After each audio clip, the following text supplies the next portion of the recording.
Good morning, afternoon, evening, everyone.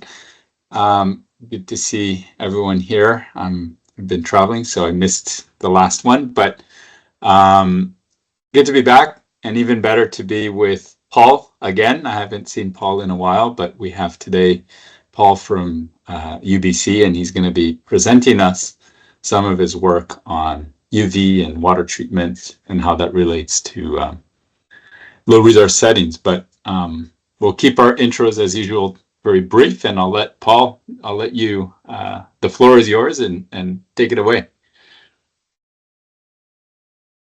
Sure. Thank you so much, Caetano. Thank you for the introduction. I'm really humbled to be in this webinar. So I hope I'm very clear to everyone. Yes. So briefly, before I go to my presentation, I'd like to maybe introduce myself. So my name is Paul at UBC. Currently, I'm a research associate in the civil engineering department. Specifically, I do my research on application of UV in water treatment. So that's where I'm working most. However, I've done before some of the areas around fabrications of materials which are used in LED or laser fabrications. So, and then I've characterized some of the materials to know the properties of the material. So I have some backgrounds in electronics, some backgrounds in physics, and therefore I bring in some microbiology and also a civil engineering part of it. And then I combine all those are the ones which I build around my research. Yeah, without wasting time, I think we'll discuss more as we go down in the presentation and even maybe after the presentation. So I'll go straight to my presentation today. So specifically, I'm trying to look at as UV LEDs or as UV light is coming up, mostly in developed countries, how are they viable in developing nations, especially in the low resource settings? The low resource settings can be also in developed nations, also in developing. So it cuts across. So are they viable? Can we apply the UV light, especially in water treatment? So those are the things I'm trying to look at, and currently I'm trying to investigate. And as we speak now, I'm bringing the presentation from Nairobi. So I traveled. So, and I'm going again in the field to do the research on the same thing. So most of you know one of the company called Acuva. So we are partnering with it. So one of the systems they have produced, the latest. So it's the first one which I've taken to Kenya to work on it. So if you look at that screen, you'll see some parts blue. I think this picture is everywhere. Some people see it in LinkedIn, whatever, TikTok. So it's just moving around and trying to tell us, okay, which country can you go and then find tap water and then drink without having any issue? So you can see some, maybe Canada is somewhere there, USA, Australia. But if you look at some of the countries there, especially in Asia, and then you have Africa and even South America, you'll see most of the countries do not, or they cannot be able to drink the tap water. So that is the challenge we have. So, and the question therefore is, what are these issues when we're talking about water treatment, and why are the people not able to drink water from the tap? It's because you have some waterborne diseases, which we get from the water which is not treated or contaminated water. Most of us understand this part. And therefore, some of these diseases are caused by microorganisms or viruses. There's bacteria, there's protozoa, and there's many examples around those. And therefore, this brings to SDG 6, whereby, or 6.1, whereby we need to ensure there is availability and sustainable management of water and sanitation for everyone. And therefore, if we go to low resource settings, we need to say this, we need to have water. And therefore, due to all this, water treatment is very important and we need to do it. And one of the things which we need to look at in the water treatment is what we call water disinfection. So there is so many steps. We understand this coagulation, flocculation, all this. I'm not going into details to those. But one of the areas which I'll be looking into, which forms the basis of this presentation, is disinfection. So disinfection in simple terms, removal or destruction of harmful pathogens. And this disinfection can be applied at the point of use or at the point of entry. So, and there are different methods. You can use chemicals, you can use heat, that's boiling, or you can use UV light. And that is why my presentation today specifically is looking at the UV light and mostly at the point of use. So why are we having so many methods like chemicals, boiling, UV, but still we have challenges? So if we look at in the chemicals, we understand like chlorine is one of the main chemical which is used in water treatment. But the challenge we have with that one, you understand, is about it can lead to introduction of disinfectant resistant to bacteria.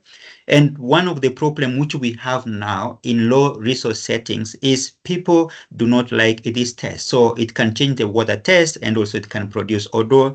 And then the other problem which comes up with the chlorine is the disinfection byproduct, which all of us understand. Some, if you put more or they exceed the requirement or the regulation which I'll put, and then they can cause maybe some cancer, some of them they are reproductive toxicants. So these are some of the challenges of the chlorine. But when you put them at the required levels, which are normally you follow the regulations from a given country and there's a minimum requirement, so you may not have some of those issues. But long-term use of the chlorine, you may find yourself in having those disinfection byproducts. So what about the boiling? If people want to use heat and to boil, especially I'm looking into this for the low resource settings. Boiling, one of the issue is boiling can result in indoor pollution. So when you go like in the rural villages, like where my project is basically now, so you'll have lots of pollution. People are using the firewood for maybe cooking and boiling water. And another issue is about environmental degradation because you're going to cut the trees and all that to get the firewood, which is used for boiling water or for cooking. And also there is burden because the people who are going to collect this firewood, especially in these low resource settings, if we go to maybe developing countries, you find like most of the work is done by the women or small boys or girls and even the children. So this burden comes with that. So those are some of the challenges of using heat in terms if you are doing the boiling and especially you're using the firewood. So what about now the other method which we call the UV light? There's so many advantages and also it has this one disadvantages. And in this case, the advantages is they don't have any disinfection byproduct and they do not alter the quality of water, the taste or the smell, and they're relatively inexpensive, but this is something we can discuss later whether they are really expensive or not. And they're relatively easier to operate. So long as you have a UV system, you just put in the water treatment and then you don't need to do anything if so long as the system is right. And then there is no chemicals which are needed. When you are doing the treatment or the disinfection using the UV, you don't need any chemical at that given moment. And then disinfection also is very fast. For example, chlorine, you require like maybe 15 minutes wait time, but the UV system is just seconds. When water flows through the system, it's disinfection at the same time. And also it does not introduce disinfectant resistance to any bacteria, which we saw when chlorine is used. But for the disadvantages is it does not have the residue disinfection capacity. Chlorine, that is the advantage we have with the chlorine. Chlorine has the disinfection residue capacity, but the UV, it does not have. Therefore, if you are treating the water using the UV, it's good that you use it immediately. And then the other issue, it is not possible to continuously monitor the UV fluence or the UV energy which is applied to the water. But because of technological changes or improved technology, there's so many sensors coming up and they're looking ways they can check or measure the energy supplied to the water or the fluence which is coming from that UV system. And then the other issue is there's a danger to mercury. There's different UV systems, which I'm going to explain later. There is low pressure lamps and medium pressure lamps. These low pressure lamps and medium pressure lamps, they have mercury, and therefore, mercury is poisonous. And that is how the Minamata Convention came into being. So whereby so many people in Japan, they were poisoned with this mercury, and therefore, these UV systems, which are low pressure or mercury pressure, they have mercury in them. If you are using those lamps and they break, where in the water, then there is some chances of mercury poisoning. And then if there is no continuous electricity and it cuts off after some time, and then the UV system cannot work, because UV systems, they depend on electricity. So when we are talking about the UV, we have to understand what is this UV. It's just a light. And this light, we understand there's a spectrum of light, which can range from 100 to around 800 nanometers, but from 400 to around 800 nanometers, that's the visible light. The UV mostly start from 200 to 400 nanometers. And the UV which is along a peak of 265 is the one which is absorbed by most of the microorganisms. I'm going to explain that one later. So, and this 265 nanometers, which is absorbed by most of the microorganisms, is along the band which we call UVC. So UVC is starting from 200 to 280, and then there is another band which is UVB, which is from 280 to 315, and UVA is from 315 to 400 nanometers. So these are the typical bands within the UV light, and mostly the UVC is the one which has been tested, and we find it's more efficacious or so strong in the disinfection applications. So what happens then when we are talking about the UV? When the microorganisms absorb UV, so what happens? Mostly the microorganisms have the DNA, and their DNA is the one which is responsible most of the function in a microorganism or a virus. Then in the virus, we have RNA. And then there is also proteins. So UV light normally is absorbed by DNA or by the proteins. And normally we look at the amino acids which are used to make the proteins. So some of the wavelengths which I'm going to explain to you here are the ones which are common. One, we have the 254 nanometers. 254 nanometers is coming from a low pressure mercury lamp. Then we have another one, 265 nanometers. 265 nanometers is coming from UV LEDs. And then we have another one, 280 nanometers, also UV LEDs. And then we have another one, 222 nanometers. This mostly is coming from eczema lamps. I'm going to explain later.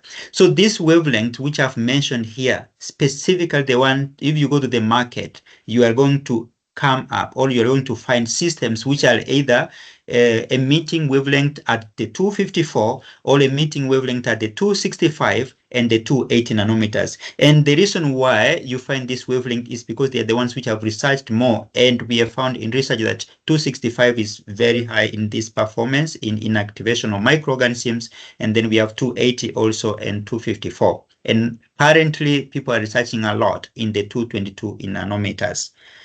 So what happens then when a microorganism absorbs UV light? So as I said, we have RNA or DNA. The difference between this is DNA is double-stranded and then RNA is single-stranded. So when this DNA or RNA absorbs the UV light, what happens here? The UV light breaks those bands.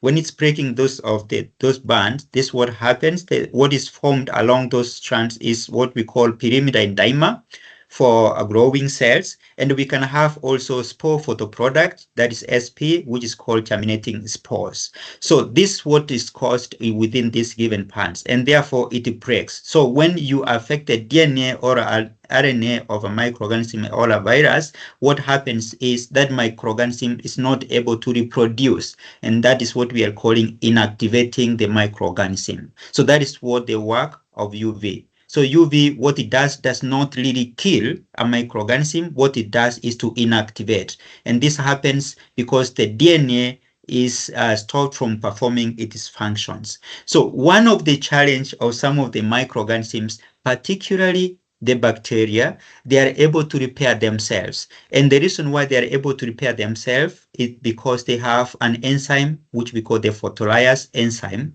And therefore, when they are exposed to UV light, and then there is an enzyme which is photolyase. This photolyase, if it receives some light, which is above 300 nanometers, then it makes it active to the point that it's going to remove this pyrimidine dimer or the spore photoproduct, and therefore it will set.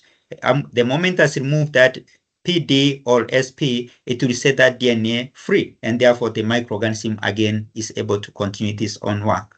And this is one of the challenge of using or treating water using UV light. But the issue is, how can we break this? Is either by having high amount of energy or by choosing a specific wavelength which can be able to prevent those microorganisms from repairing themselves. And one of the wavelength which has been researched more is the 280 nanometers. That is why I showed you the 280 nanometers at a very high dose. It causes some of the microorganisms not to repair themselves, especially Escherichia coli. But most of the microorganisms, they do not repair themselves. Like virus, they cannot. The only ones which can repair is the bacteria, particularly the Escherichia coli. So there's different sources of UV light, and you understand all this sunlight, and then you have UV mercury lamps. I've already explained that, and then UV LEDs, then eczema lamps. And in water now, treatment when you are using that UV light, which is coming from the sun, this is very basic. Most of us have seen all this. And the challenge of the sunlight is it's unreliable. For example, for people living maybe in Toronto or Alberta, sometimes how can you treat the water using the sunlight? It's too cold. Maybe sun is not continuous there. And another issue is it is only 10% of the UV light from the sun. And of this 10%, only 3 to 4 is able to penetrate the atmosphere to reach the ground. And most of this is UVA. And I told you UVA is from 315 to 400 nanometers. And again, I explained and I said the UVA is not that effective in water treatment as compared to the UVC. And therefore, if we are going to develop some system, do we need to develop a system which is emitting UVA? Or is it UVC or UVB? So those are the things which I'm going to explain also later and relate them in the low resource settings. So the other UV lamps we have is the UV mercury lamps. We already have those ones. And the UV mercury lamps, there are of two types, I said. There's low pressure lamp and there is a medium pressure lamp. You can see the peaks or where they're emitting their light. So the medium pressure is around 254. That's the low pressure is 254 nanometers, and the medium pressure is ranging 200 to 400 nanometers. And then for the UV LEDs, it has diversity of wavelength. You can get any wavelength in the UV LEDs, but the issue is, are you able to fabricate it? So even if you are saying you can get the diversity of wavelength, many wavelength, the one you want, but are you able to fabricate it? Those are the things which I'll explain later. So, but mostly what we have, the UV LEDs, you can have UV LEDs in the market, which are emitting light around the UVC, which is 200 to 280 nanometers, and also the UVB around 280 to 315, and the UVA 315 to 400 nanometers. So, but what are these UV LEDs that we are really talking about? The UV LED is just an LED, light-emitting diode, which has a PN junction. And therefore, when you apply a voltage, it is able to emit light. That's what we call a an LED. But UV is because they're emitting light along the invisible spectrum, which is between the 200 to the 400 nanometers. That's why we bring in the word the UV. And these UV LEDs, they have a simple structure. Inside the UV LED, if you break the cover outside, inside, and then the inside is just having a structure like that, which is made of different materials. But I don't want to go more into this, more physics, but I want to explain particularly a small part. In a UV LED, that PN junction, there is what we call an active region. And this active region is the one which is producing the light. And this region is made from what we call gallium nitride.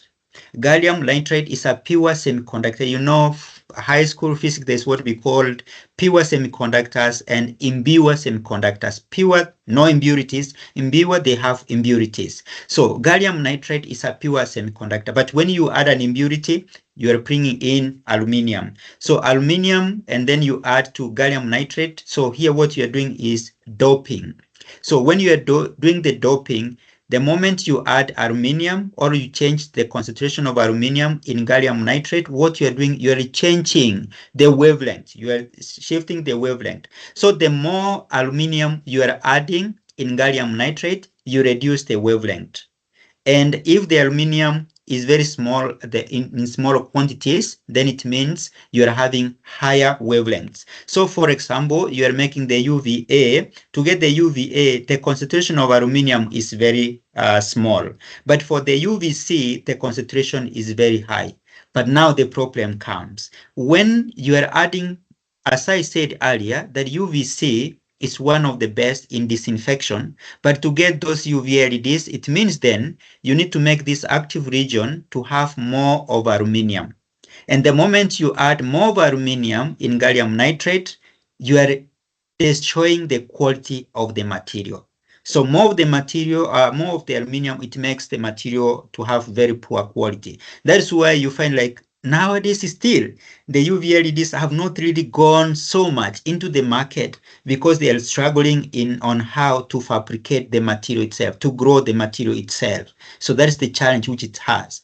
So, and the moment you are changing all this, you are changing the band gap. And when you are changing the band gap, in short, that is you are changing the wavelength. And the moment you change the wavelength, you're changing the color of that light coming from the UV LEDs. So that's the basics of the UV LEDs.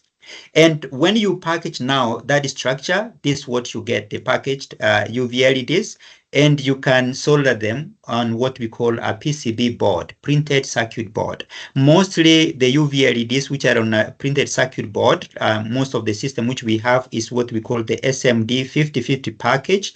This one bottom here, and you can see these are the PCB board where we were able to solder in when I was doing my PhD. Now, when you do all this, you are able now to use all this system to measure the power, the intensity, the wavelength of all those. Those are the machines which are used, like the sphere integrating sphere is used to measure the power of that UV LEDs. And after you understand, then you know, okay, this LED has this power, this LED has this wavelength, what you need is this, and then you solder them in a printed circuit board. And then from there, you can make the outside cover to make UV systems, like the commonly UV system, which we have already from maybe Acquisense Technologies. We have in Canada, we have Acuva, or nowadays is called the water sprint. So these two are the ones which are commonly used in water treatment. So outside here, the covers are very nice, but inside is what the content is. That's where we have the UV LEDs. And that's where the challenge is. You can make this sweet and nice, beautiful UV system, but the background is just inside that. And the moment the material of that UV LED inside is very poor, then that system cannot even be sustained for a long time, even if outside is very strong. So the Xima lamp, I mentioned about the 222 nanometers. I'm not going to deep details. This research is still going on, researching on the 222 nanometers. And the reason why people are looking at this wavelength is because it cannot be able to penetrate through this skin, the thick surface, and people are normally trying to look at this mostly to use in hospitals, in sterilization. That's where there's many people around there, because they are realizing that 222 nanometers cannot be able to affect the human body or the human skin. So now I have talked majorly on the UV LEDs and the UV mercury lamps. Those are the ones which are mostly in the market and in water disinfection. And then what are the differences between this and why, which system do we need to choose? Is it a UV LED system or is it a UV mercury lamps? That's why we need to know the difference. And then for the UV LEDs, I've already explained, you can get different wavelengths depending what you want, but specifically, we are interested in the UVC because it's so powerful in water disinfection, surface disinfection, air disinfection. But for the mercury lamps, the wavelength is very specific. Its low pressure is 254, medium pressure ranges 200 to 400, is fixed. But the UV LEDs, you can change any wavelength which you want. You can combine them the way you want. So then the UV LEDs, they are environmentally friendly, that is, they don't have mercury, but these other lamps, they contain mercury. And then for the UV LEDs, the durable, you saw the pictures I showed you, they're very compact, and obviously they're very durable in that case, as compared to the mercury lamps. which are not durable, and they're also of large in size. And there's UV LEDs, they have faster startup time, but the UV mercury lamps, they require warm-up time. And then the UV LEDs, they have potential to less energy consumption as compared to mercury lamps, which have very high energy consumption. And then there is a potential of longer lifetime for the UV LEDs. There's research showing that, but the shorter time lifespan for the mercury lamps. And there is the ability to be turned on and off at a very high frequency. That is one of the main advantage of the UV LEDs, but the mercury lamps, they cannot be turned on and off. The reason why this we are saying about turning on and off, there is some system which you can design such that they can turn on when maybe water is flowing, and then when the water is not flowing, they turn off automatically. So if they are turning on and off, and then you are using maybe a mercury lamps, then it cannot help you because you cannot do that. You are destroying that system. But the UV LEDs, you can turn them on and off at very high frequency without damaging them. Now, with all that background, now I'll take you specifically to today's work on the study which I did in one of the low resource setting, and I was applying the UV LEDs in water disinfection. So we will flow through this presentation to see really is the UV LEDs, all is ultraviolet light visible in the low resource settings. And I've compared between the UV LEDs and the mercury lamps. You have seen the advantages of UV LEDs and the disadvantages of the mercury lamps. And for my case, I chose the UV LEDs to go with them to see can they be applied in the low resource settings. So, and this is where I did my study. You can see where Kenya is, and it's located in southwestern Kenya. That's Kisii region. And the community where I went is called Nyamesocho community along there.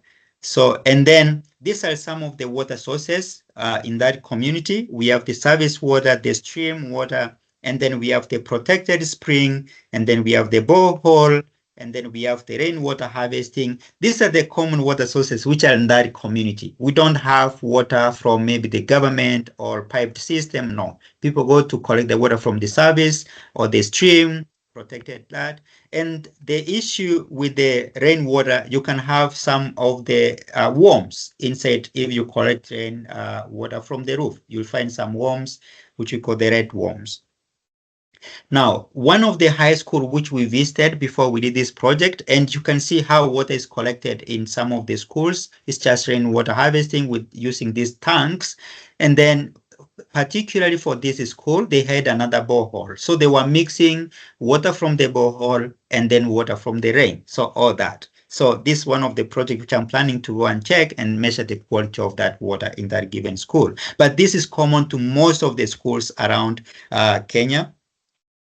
And then with that, I said, okay, before I do any project in any community, I have to test from just my own home. At home, I designed a very small system, and then this one for rainwater harvesting. And then I got one of the UV system from one of the company in the USA. And what I did here, you can see there's some tanks which are labeled at the top here, tank 1, there's tank 2, and then tank 3, small tank here. So tank 1 at the top there are like 3 tanks. Those ones are just used to harvest the rainwater. There's just to harvest rainwater. And then tank 2 here is the biosand. For most people who have done, well, maybe from cows, most of them understand all this. And some people who have done water treatment using just biosand filtration, it's just layers of sand. And then disinfection normally occurs at the surface where you have the biolayer. So what normally happens in this system is water is flowing. There is a way I'd already designed it so that it's flowing automatic. So it flows from these tanks, tank 1, that is the storage tanks, and then it goes to tank 2 for filtration, that is biosand filtration. And in this tank 2 also I added charcoal. And then after this filtration, then it goes up to tank 3. Tank 3 is now the filtered water, which has been filtered by the biosand, and it has gone through the charcoal. And then from tank 3, there's a pipe, and then it goes to the house, to the kitchen. There is a small UV system here. Now the water from there is disinfected by the UV system. So when I check the quality of that water, the water is sample A is before treatment. It has a lot of E. coli, and then sample B there is no E. coli with that water. So with this basic, and then I said, okay, I can go ahead now, design a bigger system, maybe in a school or in a community, because this system I saw like it was able to work.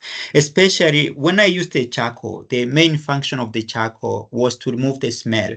Remember, when water is stored in a tank for a very long period, there's some smell which is developed. So charcoal has the capability of removing that kind of smell.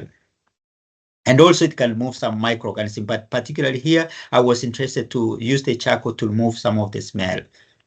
So these are the results which I got from that system. So I compared the system with the borehole, stream, and then spring and some piped water I got from one of the systems.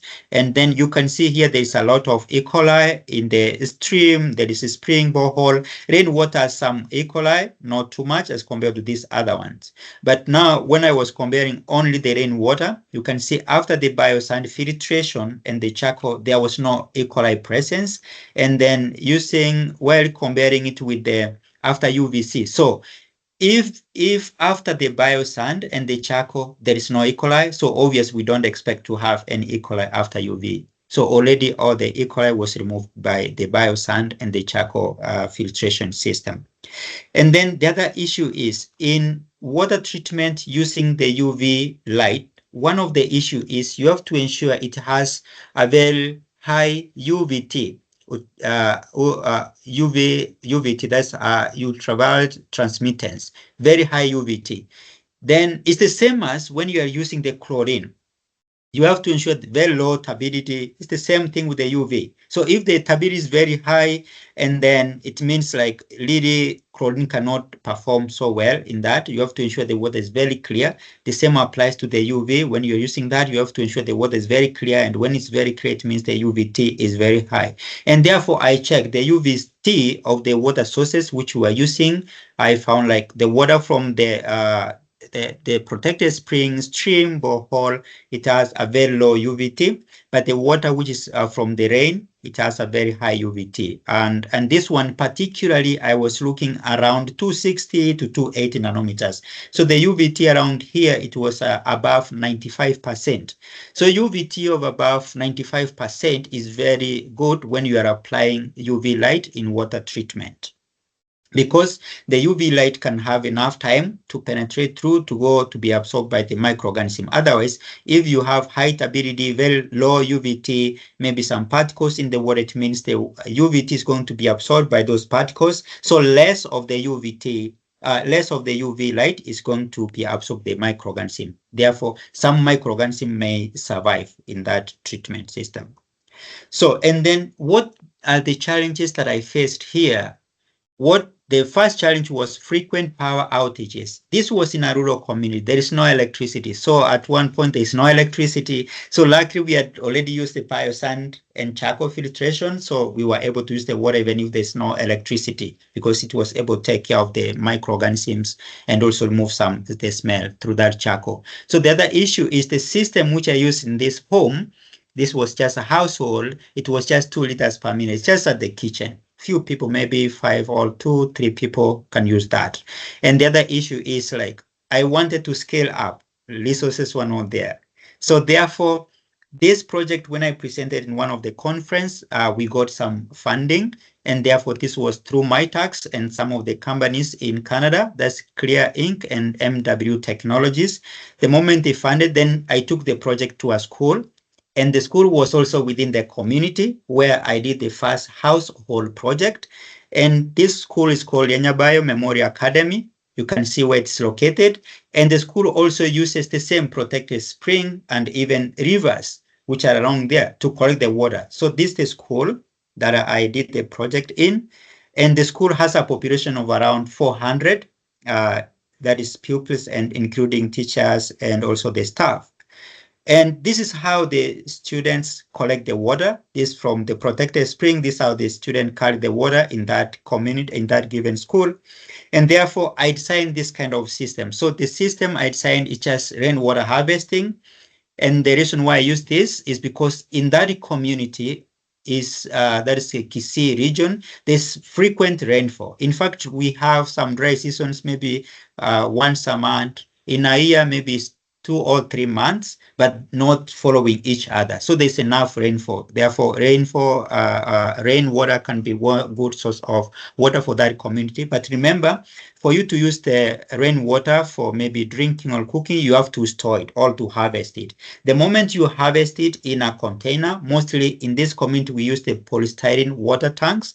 So the moment you have that water there, it's going to sit for some time. And the moment it sits, there's microorganisms start to grow. That is where we were able to find some of the red worms in the rainwater. And therefore, one of the issues is how do we then remove these red worms? How do we treat this water for the water to be used by this student in this school? So one, after harvesting the water in a big tank, and there is a pump, a DC pump. From this pump, then the water is pumped through a similar system which I designed earlier, biosand. The first tank here, which I labeled here, number 2, is a biosand filtration. It has an automatic flow controller. That means the water is just pumped and it's controlled. This flow regulator here is able to control the pump. So the flow is just auto. You don't need to go and keep on switching on and off. So the moment the filtration taking place, then the filtered water moves to tank 3. So this water is filtered. And then from there, it goes to a UV system. Then after the UV system, it goes now to the water taps, which is used for now the pupils in that given school. So this is the photo of that system, which I designed in that. You can see the bigger tank. And then the top there's 2 tanks. One is for the biosand filtration. The other tank is to store the biosand filtered water. And then from there, it flows down through gravity to the UV system. This is the UV system. Then from there, then it goes to the tap. So those are some of the taps which we have, some of the water. So we had around 8 taps in that school. So we did some surveys in this school, the school which we did the project. And one of the things we found, the quality of the water as compared to the first system which I designed, from the stream, borehole, protected spring, there's a lot of contamination. Even the harvested rainwater had some E. coli, and this E. coli continued to grow as the water was being stored. And then, but comparing to the chlorine or reverse osmosis water, which we took for control, there was no E. coli. But after treatment, this is what we got. After the biosand was able to remove some of the microorganisms, but not all. That's what we found. But because we had included a UV system, so after the UV system, then we do not see any E. coli or total coliform in that. So this is what we did the survey before the water treatment, and then after water treatment, you can see what we got there was excellent, around 95%. Now, what were the outcomes of that project? One, we were able to harvest around 10,000 liters during the rain season. And then the school, when I was there to check, they were using around 500 liters per day because it was just for drinking and then cooking.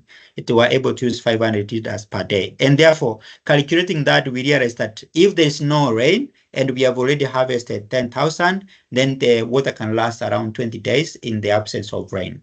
And then this project, as I said, was awarded, no, this one I did not say. So after we finished this project, later we were awarded the MITAX. So these are the people who funded the project.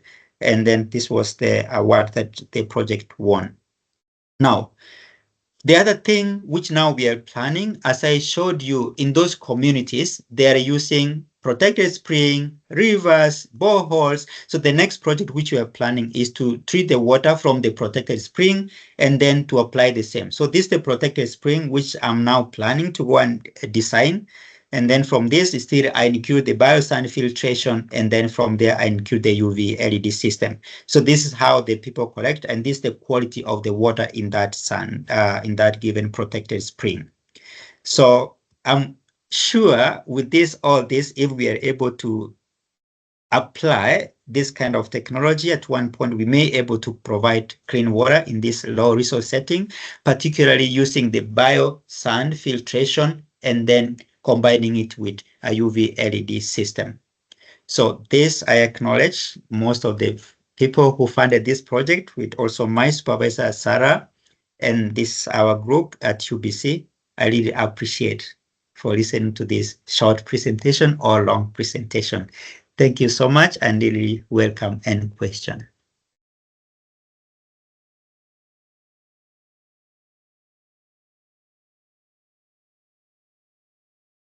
Thank you very much for a wonderful talk, Paul. Asante sana. And we learned a lot about UV and the difference between UV LED.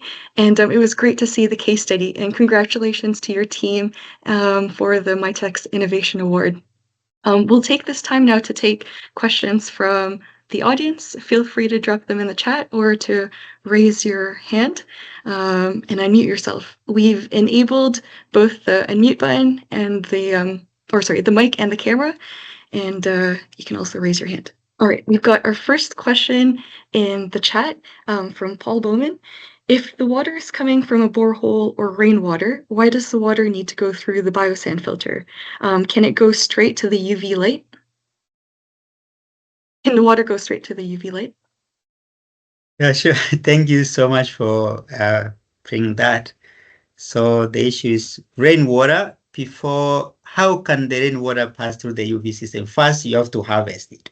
The moment you harvest it, you're put in a container. And the moment the water stays in the container, microorganisms start to grow. And one of the issues is, where do they come from? The moment water falls on end roof, there's some flies on there, there's some poops from the birds, there's some dirt from there. All of it is washed into this harvesting tank.